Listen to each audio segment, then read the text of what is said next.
One inclined to raise or excite alarms, especially needlessly.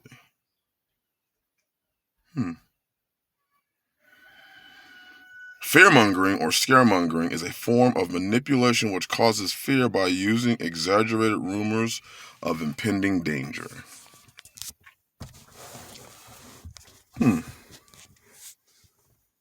Shalom's following your show. Welcome again to the ride. And once again, hiding from the mosquitoes. Fearmonger. I wonder, did the people consider Moses a fearmonger at that time?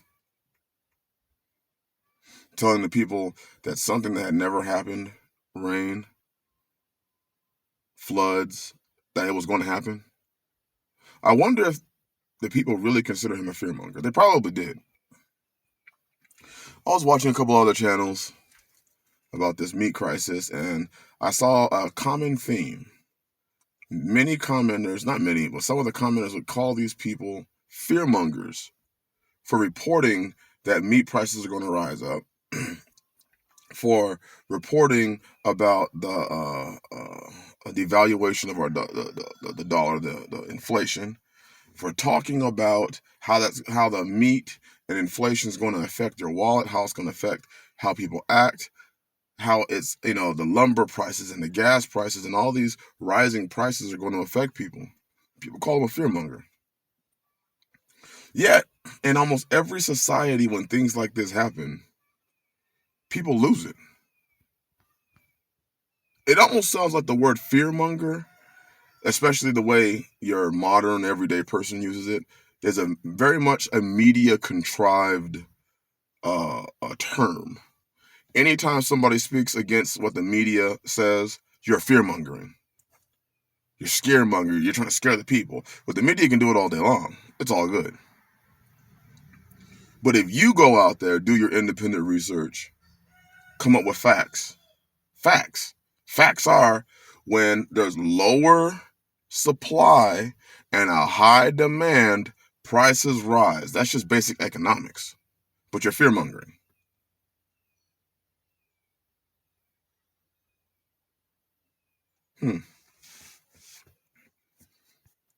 So stating facts is fear. Now, there are people who do fearmonger. A comet is coming. How to escape the impending comet doom. Okay, I get that. But when you look at the fact that food is being affected, fearmongering. I said years ago that we are exiting the 7 years of plenty and we were heading into the 7 years of famine. For those of you who've been on my channel for 3, 4, 5, 6 years, you've heard me say that probably 50 to 100 times. I was called a fearmonger. The Bible says the prudent man foresees the evil and hides himself. The foolish one passes on and is punished.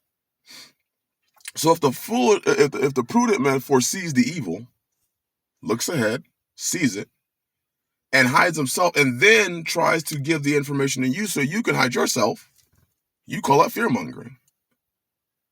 Ezekiel chapter 33, I believe it is, talks about the watchman. The watchman stands, or the sentinel, he stands and warns the people because he doesn't want the people's blood on his hand, on his head. Their iniquity will be on them, but their blood will be on him because he failed to warn the people. So when you get warned and you don't like the warning because it doesn't fit with the narrative that you have inside your head, you call it fearmongering. When in reality, the watchman was just trying to let you know what was coming. He didn't say it was going to blow up the earth, and you're going to see anarchy in the streets and civil war. And I never said that. I in fact have videos years ago that said that I don't want to see civil war because most people don't have an idea what it is. For those that have been, in history or studied, the Civil War, I am a Civil War buff. I've studied a lot about the Civil War. Gone and visited sites, learned tactics, the generals, I've had a very deep interest in the Civil War. But one of the most important things of the Civil War was the impact that it had on the economy, the impact it had in your ordinary, everyday person. The war wasn't over there. in some sandbox that wasn't over there in Germany or Normandy or France or where Russia in the Eastern Front. It wasn't over there in Vietnam. It was right here. So I was trying to prevent the glorification of war during that time, because people don't really understand what civil war is. You think of a civil war, you think of the loss of electricity. I mean, right off the cuff, that'd be probably one of the first things to go. Electricity. Your everyday stay over there, I'm doing a video. Your everyday utilities gone, water gone, sewage gone. So I don't glorify civil war. But yet people can talk about that all day, and people don't really ever get the impression that that's fear mongering. That's like fantasy in reality. People just fantasize about a civil war. I don't. I know what it would look like. Just go to your normal everyday neighborhood. Go to Chicago. Go to, parts of LA, parts of San Diego, parts of Atlanta. Go to parts of your major city if you want to see a civil war. Look at what it does to the neighborhood. Look at what it does to the people. Look at the mindsets and the shell shock and the PTSD that people in these neighborhoods have. I digress. But it's not fear mongering because you say something. It's only fear. It's fear. Yah gave us warnings. He allowed Noah to warn the people for years. I think in reality, the difference is that those that have the ears to hear and the eyes to see will see it and know what moves to make. They will prepare for what they see. They will be like the ant. They'll prepare in the summer. Without an overseer, they prepare. They'll be prudent and foresee the evil. They'll be able to see what's going on, and immediately their muscle memory, their mind, whatever it may be, kicks into gear, and they know they have to start in the path of preserving themselves. They'll follow the old paths. That's not fear-mongering. That's wisdom. And I know for a lot of people who don't want to make moves, this is what I've noticed, when people don't want to make any moves, they just label you a fear-monger. So for those guys on those different channels that you probably never watch this video because they're pretty big channels. I just want to say, I'm not going to mention their names, but I support the information that you're getting because you're not fear-mongering. By simply saying, hey, gas is rising, it's going to affect your wallet. Hey, meat prices are going to be rising, it's going to affect your wallet. Those are facts. It's a fact if you say, you're better off raising your own food right now. Sure, these situations with these meat plants can be solved in a day, in a week, but what if it's not? And what we're seeing right now is whether there's a switch flipped or they're really being hacked. We're seeing either, to me, it looks like manipulation. It looks like people are they've orchestrated this whole thing. That's what it looks like to me. But I don't run around and tell everybody, hey, they're orchestrating this whole thing, because I really 100% don't know. But here's what I do know. Whether it's orchestrated, sorry, I got something in my eye. Whether it's orchestrated by them or whether it is a legit hack, the ramifications are going to be less food, higher cost. And it's if you have your chickens or you have your goats or you have your cows or whatever it may be, it's just going to be simply easier for you. Producing for yourself is simply just going to be easier than relying on them. That's a fact. That's not fear-mongering. Going out there and going to your own garden and getting whatever vegetable you may need, your garlic, your turmeric, your ginger, your mint, your amaranth, your lettuce, your kales, your Brussels sprouts, your broccoli, that's way better. You know what's in your food. That's a better lifestyle than having to go to the store and hope that they didn't poison your food. Knowing that, talking to a large majority of farmers or big ag, Monsanto, the food is poison. That's a fact. That's not fear-mongering. We have to be able to determine and to discern, as people of this faith, what is fact and what is fear. People always say, you shouldn't fear. I'm not fearing. I'm chilling. I got food. I have trusted in the Father. And the Father gave us in his book guidelines and directions. Pursue the old paths. So I did. And I know there's a security in following Yah. I also know that Yah says, take care of your family. Yeah, defend your family if need be. That's all in the book. There were laws on these things. It's in the book. So I don't have a fear because I've obeyed. I've done what the prudent man did, foreseen the evil, and did the best that I could to hide myself. So I don't have to worry about and sit around and, you don't have to be in fear. I'm not. Whatever. How did this word fear take on a different meaning? It's like we've let the media determine what fear is. When there was a gasoline shortage, I wasn't in fear. I was chilling.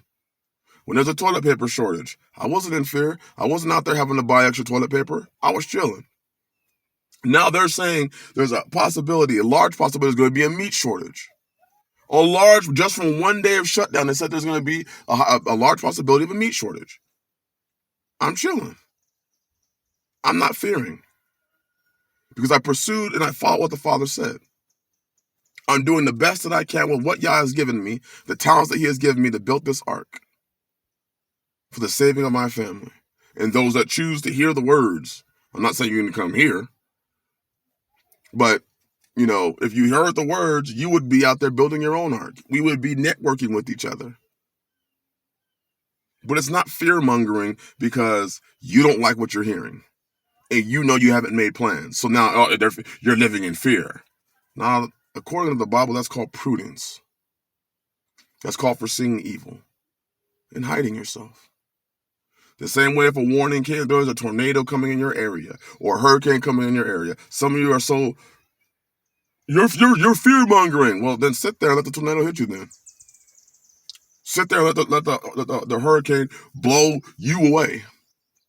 Nah, you're going to leave. You're going to be prudent and foresee the evil and hide yourself. And not be the foolish one that passes over that warning and is punished. That's exactly what Ezekiel 33 was talking about. If Yah's upset about something about the land and he's taking revenge on it or whatever, or vengeance on it, whatever it may be. He always sets up watchmen to let the people know something is coming. And the purpose of it is that they can prepare themselves. If the watchman doesn't sound it, then the blood is on his hands. Their blood is on his hands. Their iniquity is on their head, but their blood is on his hands because he didn't warn the people. Whether it be sin, whether it be calamity coming, Yah has watchmen set up for whatever. And based on what people are saying, they're letting you know. They're sounding the alarm. Hey, something's coming. Something's coming. I've been trying to get it to y'all. Hey, a famine's coming. 7 years of plenty, 7 years of famine. And I said it years ago. If it really feels like the end of the 7 years of plenty is coming, get yourselves ready. Fear-mongering. Fear-mongering.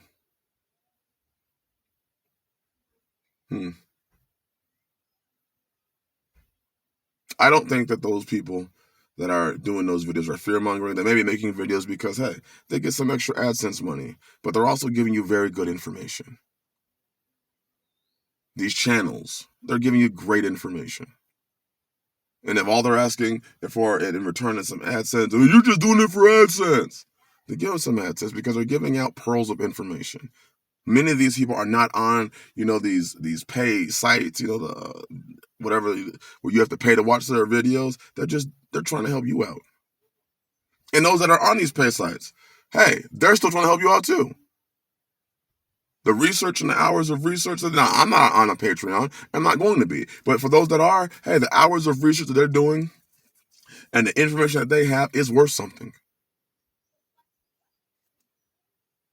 We just got to be a lot more serious about our lives. And for those that want to label you a fearmonger, let them label you that. You keep doing your job, men, in warning the people.